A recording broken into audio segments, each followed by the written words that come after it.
ক্লাসে ম্যাডাম ঢুকেই বলল, জয় তুই নাকি সাদিয়াকে প্রেমপত্র দিছস। সাদিয়া তোর প্রেমপত্র পড়ে অজ্ঞান হয়ে গেছে। ম্যাডামের কথা শুনে আমার কলিজা শুকিয়ে গেল। সাদিয়া ম্যাডামের একমাত্র মেয়ে, ডাইনি মায়ের একমাত্র আদরের সন্তান। ম্যাডাম আবার বলল, কিরে তুই উত্তর দিচ্ছিস না কেন? ভয়ে আমার পায়ে কাঁপাকাঁপি শুরু হয়ে গেল, যে কোনো সময় প্যান্ট নষ্ট করে ফেলার মতন।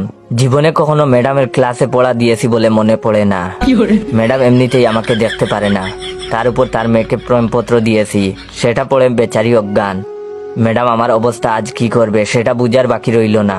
মনে মনে বিপদের দোয়া পড়ছি আর নিজের বুকে ফু দিচ্ছি, আল্লাহ এবারের মতন আমাকে বাঁচাও। এরপর থেকে সাদিয়াকে নিজের বোনের চোখে দেখবো। ম্যাডাম আস্তে আস্তে এগিয়ে এলো আমার দিকে। ক্লাসের সবাই সার্কাস দেখার অপেক্ষায় আমার দিকে তাকিয়ে আছে। ম্যাডাম আমার কাছে এসে চিঠিটা আমার হাতে দিয়ে বলল, পড়ে শোনা। ম্যাডামের কথা শুনে এবার গলা পর্যন্ত শুকিয়ে কাঠ। আমি লজ্জায় নিচের দিকে তাকিয়ে আছি। ম্যাডাম তার ডাইনি কণ্ঠে চিৎকার করে উঠে বলল, এক্ষণ পড়ে শোনা বলছি।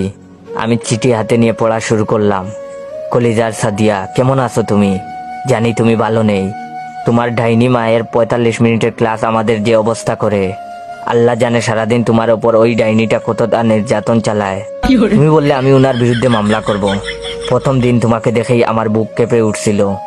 সেই কাঁপুনিতে বাংলাদেশ ও মায়ানমারের কিছু অংশ কেঁপে ওঠে, অথচ মানুষজন বলে সেটা নাকি ভূমিকম্পের কারণে। কাউকে বিশ্বাস করাতে পারিনি, ওটা আমারই বুকের ভূমিকম্প। তুমি জানো সারাদিন শুধু আমি তোমার কথা ভাবি। এত ভাবনা যদি আমি গণিতের প্রতি দিতাম, তাহলে আইনস্টাইনের মতো আমার পকেটে 2-4টা নোবেল থাকতো। কিন্তু দেখো, আমি নোবেলের কথা চিন্তা না করে শুধু তোমার কথা চিন্তা করি। কিন্তু তোমার ডাইনি মায়ের জন্য চিন্তাটাও ঠিক মতো করতে পারি না। হঠাৎ করে তোমার মা আমার চিন্তার মধ্যে এসে আমাকে লাঠি পেটা করে আর বলে, ওই তুই আমার মেয়েকে নিয়ে চিন্তা করিস কেন? সেই দিন স্বপ্নে দেখি তোমাকে নিয়ে ছাদে যাচ্ছি হানিমুন করতে। রকেটে আমি আর তুমি লুকোচুরি খেলছি।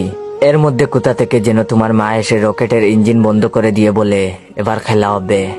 বিশ্বাস করো সাদিয়া, তোমার কথা মনে হইলেই এই হৃদয়ের মধ্যে এনার্জি বাল্ব জ্বলে উঠে। তুমি আবার ভেবো না আমি 300 টাকার এনার্জি বাল্ব 100 টাকায় কিনেছি শুধুমাত্র কোম্পানি প্রচারের জন্য।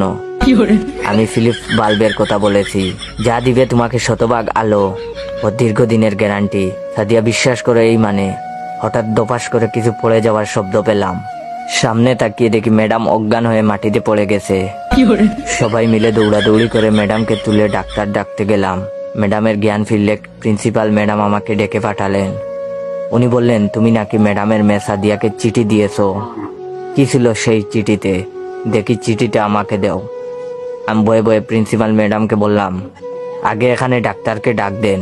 ভিডিওটা কেমন লাগলো অবশ্যই কমেন্ট করে জানাবেন। আর হ্যাঁ, ভিডিওটা ভালো লাগলে আপনার 15 জন বন্ধুকে শেয়ার করবেন আর কমেন্ট করে বলবেন ভিডিওটা শেয়ার করেছেন কিনা। ধন্যবাদ।